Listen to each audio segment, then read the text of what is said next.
the bubble factory.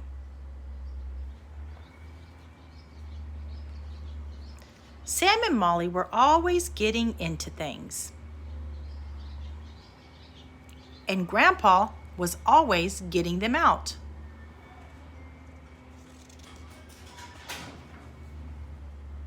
So one day, he handed the twins jars of bubbles to keep them out of trouble. Double bubbles, they were called, because with each wave of the double wand, out came not one, but 2 bubbles. Perfect for twins, Grandpa said, and made right here in town at the bubble factory where I used to work. The bubble factory, the twins said at the same time. Would you take us there today? So off they went. Before long, they turned down a winding road, and there it was. It looked like any ordinary factory, except for what was coming out of the chimney. Bubbles. Lots and lots of bouncy bubbles in every color you can imagine. Sam and Molly couldn't wait to go inside.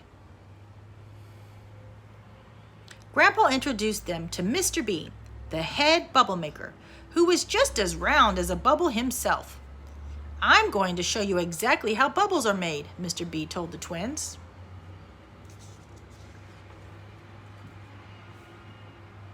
The first stop was the great bubble machine, a maze of wheels and gears and levers and pulleys.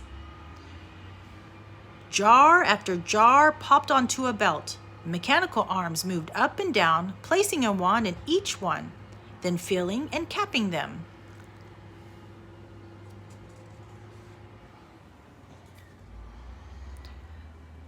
Next, they visited the bubble bathery. Here, new kinds of bubble bath were being tested in big bathtubs by a bubble-o-meter.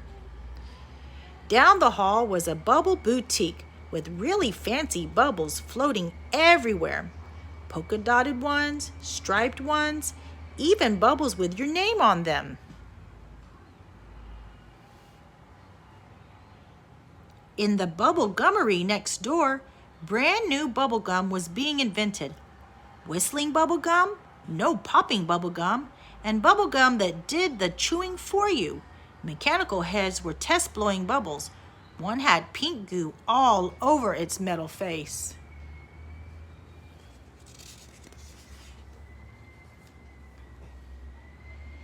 The last stop was the Bubble Lab. This was the place where the bubbles of the future were invented. Bubbles which had started out as only an idea in someone's head. Can we see them? The twins asked. Mr. B shook his head. Sorry, but it's too soon. They're not ready yet. Just then, a bubble worker came to get Mr. B. Mr. B, you're expected at the 11 o'clock bubble board meeting. Come with me, Mr. B said to Grandpa. Everyone will want to see you. Grandpa looked at the twins. If I go, will you two stay out of trouble? The twins nodded. So Mr. B led them out into the hallway and sat them on a bubble bench. Stay right here until I get back, Grandpa told them. I won't be long.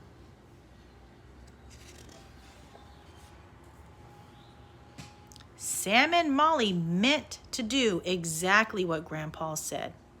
But Mr. B had left the door to the bubble lab open.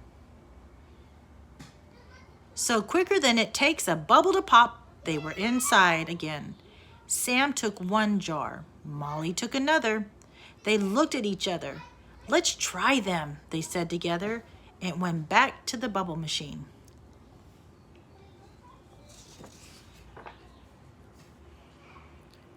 All the bubble workers were at the meeting. The bubble machine was turned off. I see the on button, Sam said. They both reached for it and pushed. The machine gave a giant blub. Now what do we do? Sam asked. Molly pointed to a large funnel with a sign on it that said, pour here. So they did. A little from Sam's jar A and a little from Molly's jar B. At first, nothing happened. But Sam and Molly kept hoping. Then suddenly, Bubbles by the billion came whooshing out of the machine.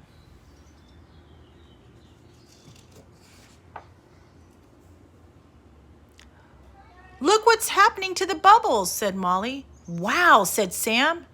"It's all of our wishes come true."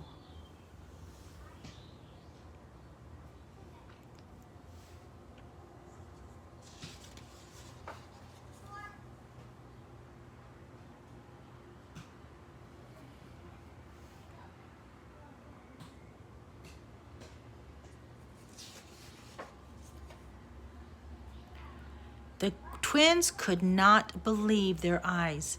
"What did we do?" Molly asked. "I don't know, but let's do it again," Sam said. They were just about to pour in more from jar A and jar B when Grandpa and Mr. B came running in. "What's going on here?" Mr. B asked. "We just saw a bubble rocket coming out of the chimney." Sam and Molly looked at each other. "I'm sorry," Molly said. "We didn't mean to make such a mess." Sam nodded. "I wish there were some way for us to clean it up." No sooner said than done. Out of the bubble machine came a cleanup squad of vacuum cleaners, brooms, dustpans, and mops. They all went to work. In a flash, everything was back as it had been before. Grandpa and Mr. B stood with their mouths open. "This is amazing," cried Mr. B. "No one has ever made bubbles like this before. What did you do?"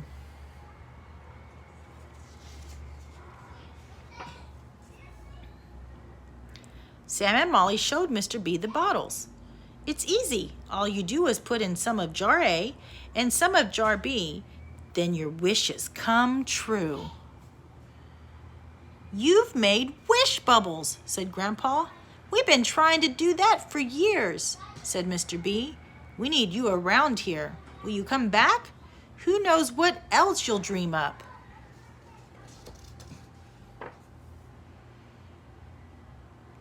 That was fine with Sam and Molly.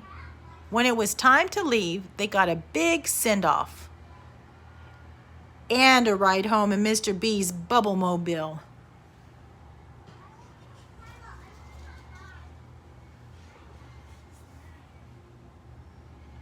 That night, after Grandpa kissed them each good night, they felt something under their pillows.